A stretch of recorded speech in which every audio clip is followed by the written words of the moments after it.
مسلمان عورت پر اپنا چہرہ چھپانا لازمی ہے۔ بعض لوگوں نے اس طرح کی گفتگو کی کہ عورت کا چہرہ کھلا رہنا چاہیے۔ اگر عورت کا چہرہ کھلا رکھنا جائز ہی ہے تو پھر ان سے پوچھئے کہ حجاب کی مشروعیت کیا ہے؟ یہ حجاب کا حکم آیا کیوں؟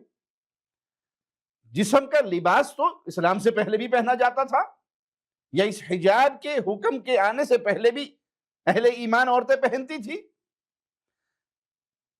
حج اور عمرہ کرنے والی عورت کو نقاب اور دستانے پہننے کی اجازت نہیں، یہ پابندی کیوں اگر چہرہ کھلا ہی رکھنا ہے؟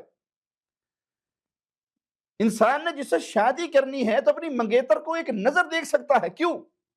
چہرہ تو کھلا رکھنے کا معاملہ ہے، یہاں ایک نظر ڈالنے کی اجازت کا معنی کیا ہوا؟ امہات المومنین کو حجاب کا حکم کیوں ہوا؟ اچھا اگر پھر بھی نہ مانے، انہیں کہیں کہ بوڑھی عورت جو نکاح کے قابل نہیں تو اس حجاب کے حکم سے مستثنا ہے، کیوں؟ اگر یہاں چہرہ چھپانا مقصود نہیں تو پھر کیا مراد ہے؟ وہ جو نکاح کی عمر سے گزر چکی ہے، بڑھاپے میں داخل ہو گئی ہے، اس کو استثناء کیوں ملا؟ اور محرم رشتہ داروں سے پردہ نہ ہونے کا مطلب کیا ہے؟